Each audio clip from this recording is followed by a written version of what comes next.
দেখো বন্ধুরা, আজকে আমি একটা মাছের ডিম দিয়ে নতুন রান্না তৈরি করব। তো এই যে মাছের ডিমগুলো রয়েছে, এর মধ্যে আমি বেসন দেবো। আর কড়াইও আমার এই যে গরম হয়ে গেছে। কড়াইটা গরম হয়ে গেছে। কড়াইতে আমি এখন তেল দেবো, আর ওইটা বেসন দিয়ে একটু মেখে বড়ার মতন ভাজবো।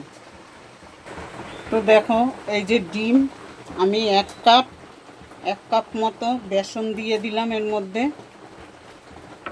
বেশি দেব না, 1 কাপ বেসন দিয়ে দিলাম। এক চামচ হলুদ দিয়ে দিলাম।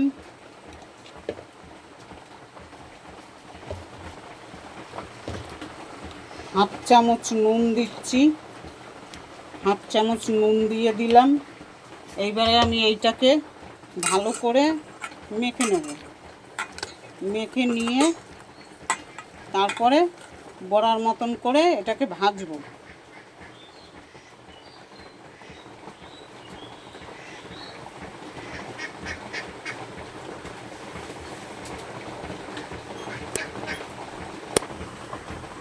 দেখো, আমার মাখা কিন্তু হয়ে গেছে। এইবারে আমি এইগুলোকে বড়ার মতন ছোট ছোট ভাজবো। ছোট ছোট করে আমি ভাজবো এরকম।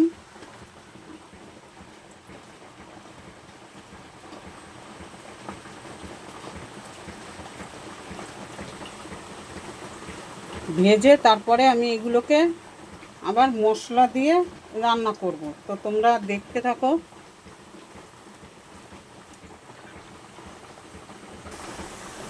দেখো, এইগুলো কিন্তু প্রায় এক পাশ ভাজা হয়ে গেছে। এবারে আমি উল্টিয়ে দেবো।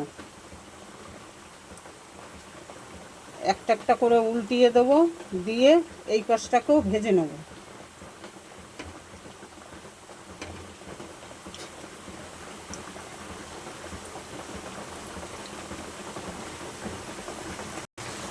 তো দেখো, আমার কিন্তু বড়াগুলো ভাজা হয়ে গেছে। বড়াগুলো কিন্তু দেখো কি সুন্দর লাল লাল করে ভাজা হয়ে গেছে। তো এবার আমি বড়াগুলো নামিয়ে নেব। দেখো, আমার বড়া কিন্তু ভাজা হয়ে গেছে। তো আমি এখন একটু আলুগুলো ভেজে নেব।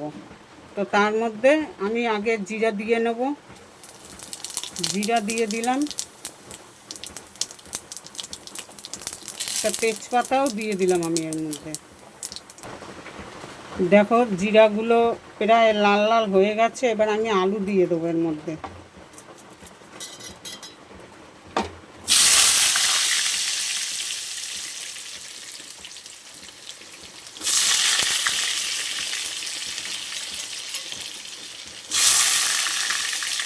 আলুগুলো দিয়ে দিলাম। এবার আলুগুলো একটু লাল লাল করে ভেজে নেব।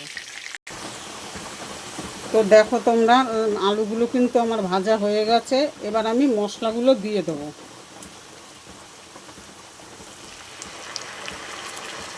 মশলার মধ্যে আছে জিরা, লঙ্কা, আদা, রসুন, পেঁয়াজ এইসব দিয়ে আমি পেস্ট করে নিয়েছি। তার মধ্যে একটা টমেটো দিয়েছি। টমেটো দিয়ে আমি পেস্ট করে নিয়েছি। এবারে আমি মশলাটা দিয়ে দিলাম। আমি এর মধ্যে 1.5 চামচ হলুদ দিয়ে দেবো। এবারে স্বাদ মতো লবণ দিয়ে দেবো।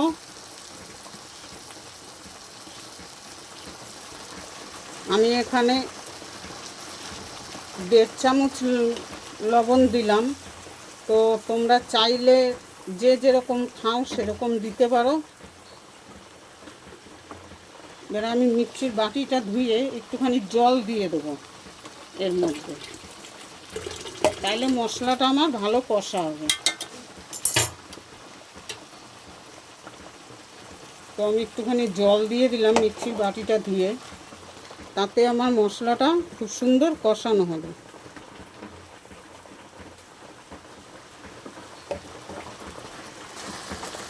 দেখো, মশলা দিয়ে কিন্তু তেল ছেড়ে দিয়েছে।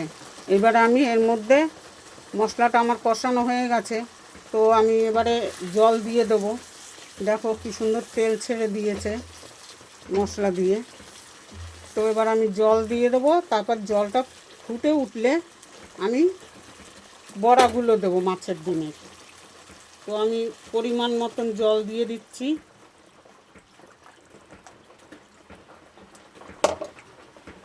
জল আমি দিয়ে দিলাম।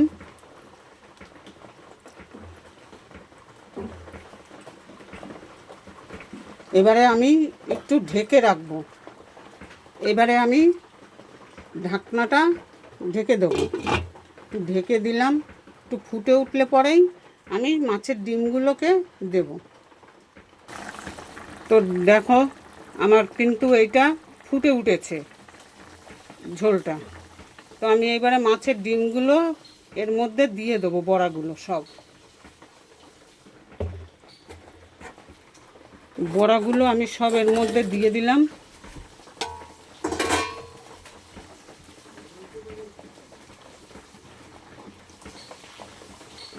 বড়াগুলো কিন্তু আমি সব দিয়ে দিলাম। এবারে আমি আবার একটুখানি ঢেকে দেবো।